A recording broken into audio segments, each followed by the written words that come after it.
Here is Bill Barr, and this is all part of the plan. We want the states to basically, and when they say something, open up, it doesn't open up. We know that a lot of people are not going to go out and go to these shops. What they're really trying to do is they're trying to lessen their unemployment burden. They're trying to make it like their numbers are different. We saw this, in Florida when there was no coronavirus. We're going to make it hard for people to sign up for unemployment, and therefore we have less unemployed. That's the way it works. Yep. Just because our numbers don't reflect that. And that's what I think a lot of this is trying to do. They are trying to basically hide the reality of what's going on. And here's Bill Barr now adding this pressure by telling Hugh Hewitt that if governors try and play it too safe for their citizens, we're going to join legal actions to try and reverse it. Here it is. In their states. Yeah, but theoretically, we also have 42 U.S.C. 1983, and it has occurred to me that if someone gets out of control, the best answer is not screaming at your television. It may be to litigate against individuals who are abusing your rights, and that is a long-standing tradition in the United States. It happens. Pause it for 1 second. Go back just a little bit. Go back a couple of those, because I want people to hear, Bill Barr talk about states' rights and blah, blah, blah. And then you go, well, yes, except for when we don't like states' rights. And therefore, there's some tort actions that we can take. Go ahead. To use your analogy at the state level, will citizens be able to use either the Fifth Amendment's prohibition on condemnation without compensation, or 42 U.S.C. 1983 to bring actions against the governments that were obviously indifferent to that blunt instrument's time to be put away? Again, that's such a general hypothetical, bereft of any facts or, what exactly the consequences and the actions of the government are. I really can't answer that. But, one of the reasons we have federalism is because the people provide a much greater check over their governors and the state officials than they do over a more remote federal government. And the first line of defense for people is the political process in their states. Yeah, but theoretically, we also have 42 U.S.C. 1983, and it has occurred to me that if someone gets out of control, the best answer is not screaming at your television. It may be to litigate against individuals who are abusing your rights, and that is a long-standing tradition in the United States. It happens. Well, if people bring those lawsuits, we'll take a look at it at that time, and if we think it's justified, we would take a position.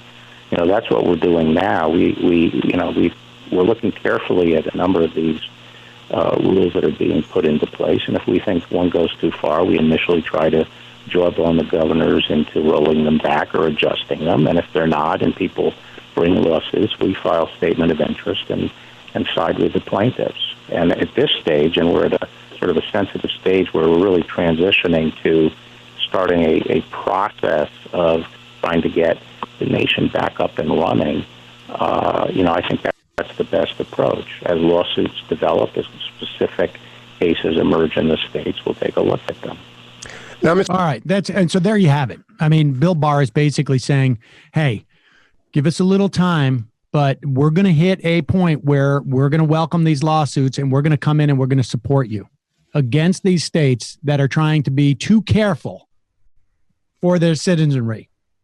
They are. This is it. I mean, they are basically saying, we're going to rev this stuff back up, and it's just granny.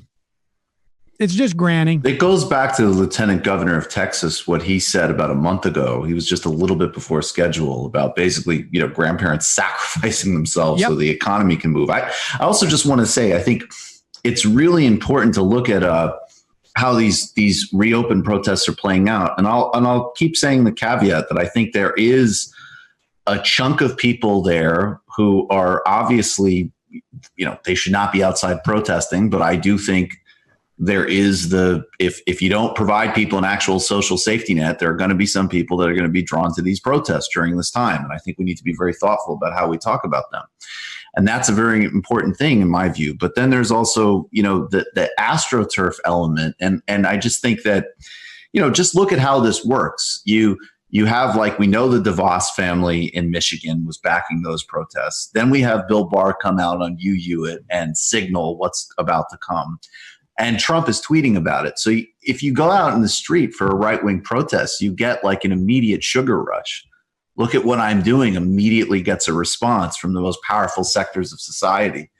And there's a reason why they're being facilitated to protest right now, because this is going to come. This is definitely going to happen.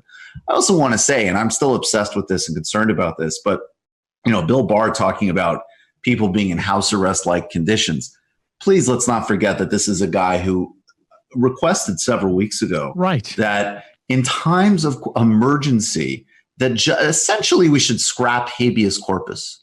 I mean, that's really what he's saying. Allow people to be in jail for indefinite detention if judges can't get to them. Now, of course, instead of letting go of nonviolent offenders, protecting public health, not subjecting people in prisons to these horrible conditions, there's the human rights issue. Then there's also the broader, political and civil liberties issues at stake. So, I mean, but please just let's always remember that when Bill Barr has anything to say about, of course, it's absurd. It's absurd.